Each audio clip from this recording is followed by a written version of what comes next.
3 minutes for Delegate Simpson, 2 minutes for everyone else, please. Go ahead. Okay. Hello, my judiciary friends. This is not new to you. This has been brought up, I believe, 3 years in a row. So what this does is this is about, trying to continue on our trajectory of not having minors convicted as adults, especially in areas when we are talking about being trafficked. And I understand we have safe harbor, and a lot of folks want to talk about, well, isn't this already taken care of when you're talking about actually charging? But it is just as important as realizing that individuals may not reveal this or may not share this until later. And it is also understanding that we do have people that are already in the system who may have been charged as an adult, may have been found guilty as an adult, even though they are a juvenile.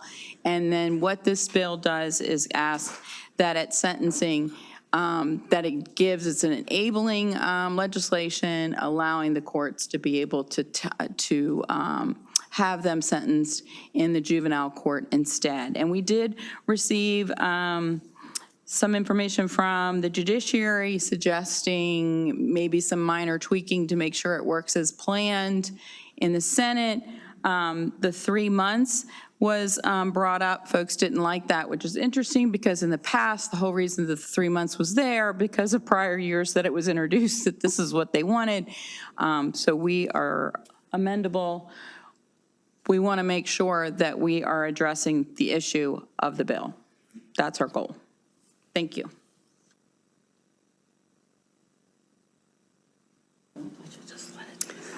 Mr. Chair, members of the committee, thank you for the opportunity to express support for this important legislation. My name is Emily Virgin, and I serve as the Director of Advocacy and Government Relations at Human Rights for Kids.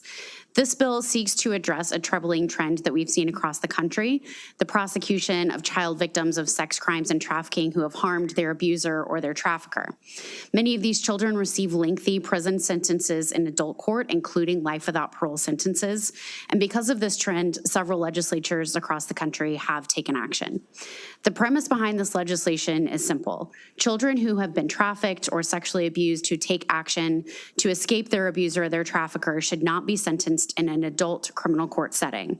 If passed, as the delegate said, the bill would allow but not mandate an adult court judge to send the child defendant to juvenile court for more appropriate sentencing if the defendant has proven by clear and convincing evidence that they were the victim of trafficking or abuse at the hands of the person they're accused of harming.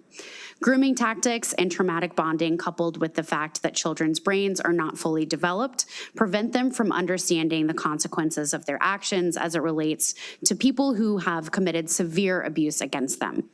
While children who have been victimized do have real feelings of danger that are triggered by their abuser or their trafficker, current self-defense laws usually do not apply because those laws require a threat of imminent harm. And even though a child feels that they're in danger, sometimes that threat of harm is not imminent. The fact remains, though, that the child would not have committed the crime if it were not for the abuser having abused or trafficked them, and the law should focus on age-appropriate, trauma-informed treatment, not punishment of the child victim.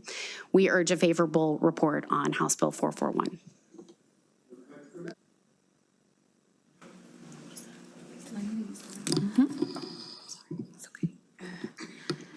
Good afternoon, Chair, Vice Chair, and members of this committee. My name is Sheena Dumais, and I am a Advocacy Program Manager at PAC, formerly known as ECPAC USA, a national organization committed to protecting all children from trafficking. Today, I stand before you today to advocate for HB 441, which allows minors convicted as adults to have their sentencing transferred to juvenile court under certain circumstances. This bill shifts the legal system towards justice by recognizing the unique circumstances of trafficked youth and protecting them from unjust sentences. Too often, minors who have been exploited find themselves criminalized rather than supported. HB 441 addresses a critical gap in our legal system by ensuring that minors are sentenced in a way that reflects their age, trauma, and capacity for rehabilitation. These measures acknowledge that children, especially those who have experienced trafficking and exploitation, deserve a second chance rather than a lifetime in punishment. By passing this bill, we move forward towards a justice system that prioritizes fairness and rehabilitation over retribution. This bill ensures that minors are not abandoned to a system that fails to consider the realities of their victimization. Today, I challenge each member of this committee to put yourself in the shoes of these minors, children who have been exploited, manipulated, and forced into unimaginable situations where the only way to survive was to defend themselves against their abusers. Imagine if it were your child, your loved one, or even yourself at that age. Would you want to be condemned to a lifetime of punishment or given a chance at justice and rehabilitation? HB 441 ensures that these young survivors are not further victimized by a system that fails to recognize their trauma. I urge you to pass this bill and to stand on the right side of justice for the children who need us and to protect them, not imprison them. Thank you for your time and consideration.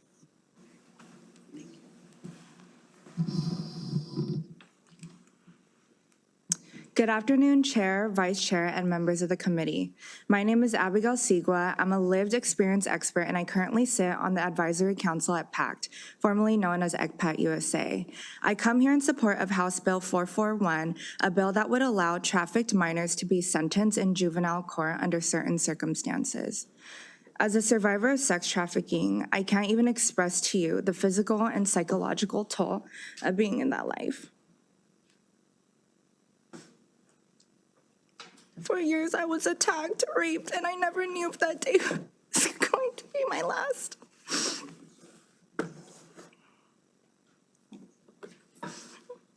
I was lucky enough that my trafficker got caught for a different crime, but my escape is a rare occurrence.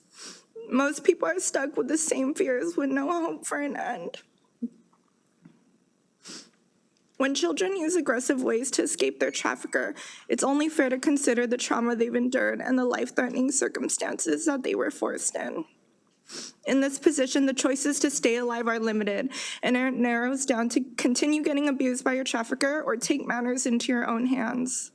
Data has shown that kids who were required to complete juvenile rehabilitation programs decreased the re-entry rate by 30%. This bill will allow minors the possibility to explore age-appropriate rehabilitation programs like in education, life coaching, behavioral therapy, and more. A lot of times children leave their trafficker, they're left without resources alone with no education, some of the biggest vulnerabilities traffickers identified to groom and exploit them in the first place. Giving them a harsh sentence without proper rehabilitation for the child will only keep this cycle going. In their first years of life, commercially sexually exploited children go through more than most of us will experience in our entire lives.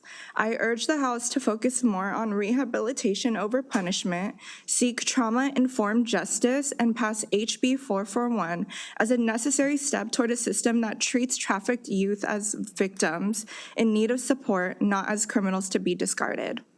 Thank you for your time and consideration.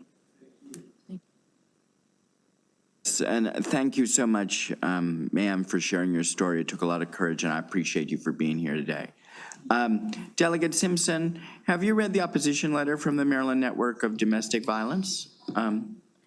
Yes, I am been on this committee for a while, so I knew you'd ask. And so, well, that everybody, you know, the first thing you learn is that everybody creates their niche in Annapolis, and this is mine. So I'm just wondering, can you tell us why you disagree or why you think they're wrong, or any sort of, do you have a response to their concerns? Well, considering that these are groups that I often am working with, we do understand what the point that they are trying to make. And as I said during my testimony, this is an issue that came up across the street about the 3 months. And the idea was that, as we said, this has been brought up. This bill, this isn't new. This is something that you've heard before. And the 3 months came up in prior years that folks said that it wasn't there. And in fact, when it was first introduced to me, Emily can say, I said, what is this 3 months? Let's toss that thing out. And as she said, well, this was a compromise, and we understand. And I said, this is a different This is a different group. The idea for the 3 months was that it's closer to when the event actually occurred. And so I do understand where the domestic violence folks are saying, why do you have that? And it's interesting that they're not saying with amendments. This is just another phase of safe harbor. It's just, which does not address at the sentencing. And it is possible that individuals reveal, because of the situations that they're in, it may not be safe for them at various different stages of where this is going until they are finally able to perhaps be in therapy while they are going through this process and before being sentenced, having that opportunity and sharing that may be the first time that it's being revealed. So I do think it is very important that at all stages, that as much as we can, that we are having children being addressed in the proper area, which I think most of us believe that is with the juvenile court and not in the adult court when Thank they you, are Delegate. actual juveniles. Sorry. Thank you, Delegate. Thank you, Mr. Chair. Covered? Further questions? All right, seeing none, thank you very much. I have a couple more people testifying in favor. Ken Phelps Jr., Robin Salter, Nika Duckett Randolph.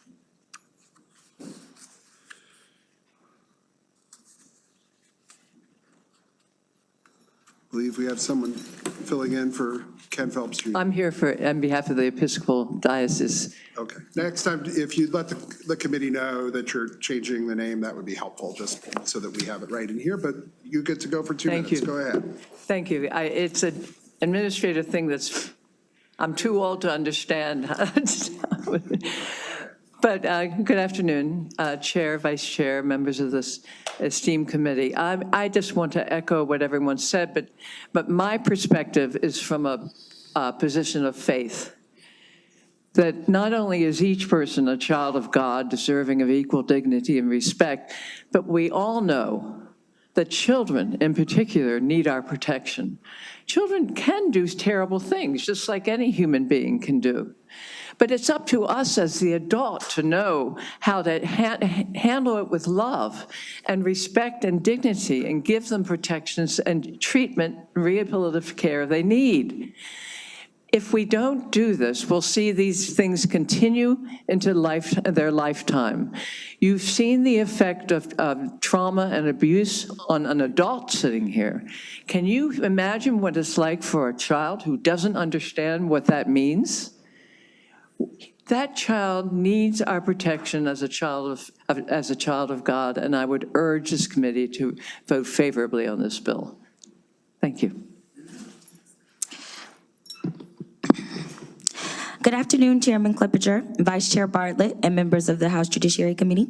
My name is Nika Duckett Randolph, and I am a proud constituent of District 46, as well as the membership coordinator for Out for Justice, a member-led nonprofit organization advocating for criminal justice reform on a systemic level.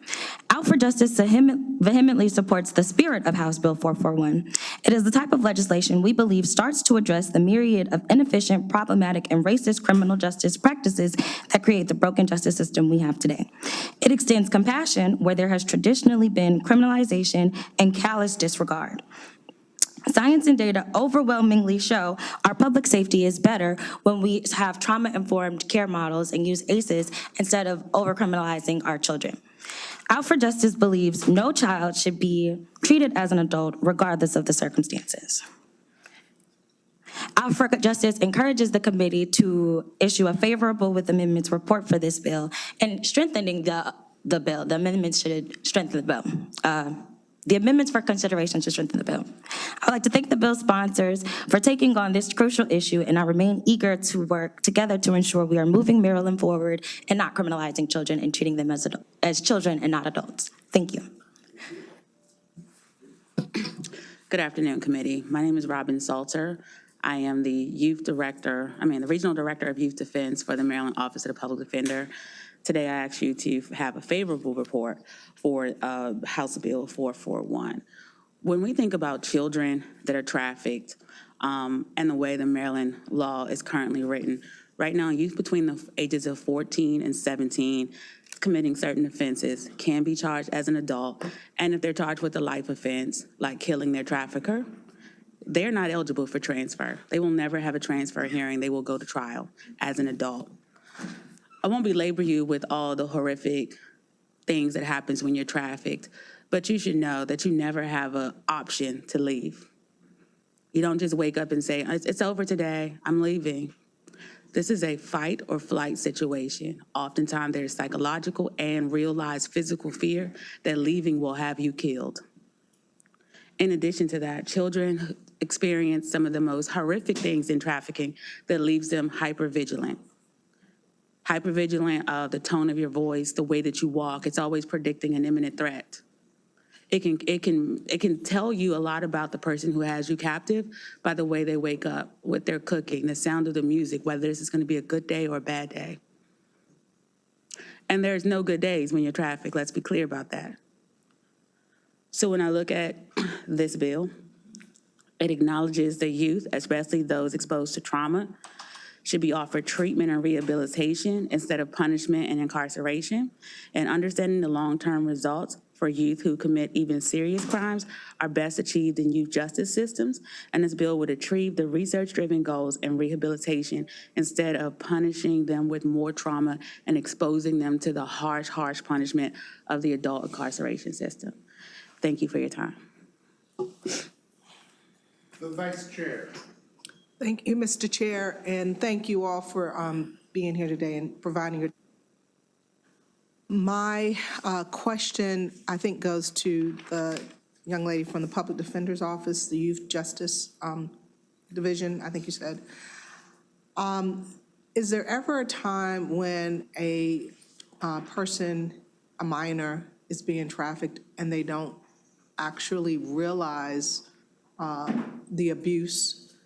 Is there any level of manipulation where they may think that this is actually a good, healthy relationship, and then later come to realize that they have been placed in a traumatic situation? I would answer overwhelmingly yes. Trafficking is, it's a very sophisticated tactic used for young, unsuspecting children. If you study the research or you follow movies about it, one of the first things that you see is what they call the Romeo relationship, where some older person sweeps the younger person off of their feet. It's generally a younger person who has less, is disadvantaged. So it could just be like giving you food and being nice. It could be turned into providing stabilized housing. Then there's the attack on the romanticism. Oh, you're beautiful when, you know, your self-esteem is still developing between 14 and 17 years old. And then later that turns into possibly not just one having sex with your abuser, but then coercing into having sex with someone else because, you know, whatever the language they're going to use. And then next thing you know, having other advanced things for children that age turns into full-on commercial trafficking and you have nowhere to go. Trust is the first thing that actually erodes. Also, you have to look at sometimes young people are being introduced to trafficking by other young people online in other places, or by family members, or from your best friend that didn't think that this was such a thing. So children are extremely vulnerable, and like you know, or if you've ever been a parent, sometimes they're caught up in something they don't even know how far the web is, and when there's no one to pull you out, when there's no parent to pull you out, when there's no coach to recognize something is happening, when all the children around you who are your friends are doing the same thing and it's a secret and no one knows of these horrible things, it becomes that much more dangerous. And then we see they're missing. And where are they missing from? And oftentimes you'll see they're rescued by the FBI or someone years later with something that started off so innocent. So actually, after sentencing or after the conviction has been made, it's not unreasonable to think that at that time, some level of rehabilitation could occur by transferring the individual to a juvenile court? I would say that if you are a victim of something this traumatic, the first place you want to have them is in juvenile court. When we look at the adult incarceral systems, or even if we look at the probation system, there is really no individual counseling. It's all group counseling because when it comes to the adult setting. So you're placing a child, let's just say they are detained in an adult system that at some point, if we take Patuxent, has a small youth justice pod in the Patuxent system. One, there's really not a structured carve out at Patuxent for girls or for girls of sex trafficking. Their main predominant population is males, right? But imagine if you are taken to Patuxent and you have to talk about some of the most vulnerable things that have happened to you, and you have to do it in front of a group of people who don't know anything about you, and you may have heard some of the things that they have either been involved in as the perpetrator and not the victim. I don't think that's an environment conducive for you telling about something that is so deeply and painfully personal to you. In the youth system, what you have is individual counseling, and that individual counseling is guaranteed up until age 21. You have DBT counseling, you have all these other avenues of counseling that get directly at to the individualized support that that child may actually need, as well as other wraparound services that can help in the community, even after the age of 21. Thank you. I appreciate your responses. Thank you.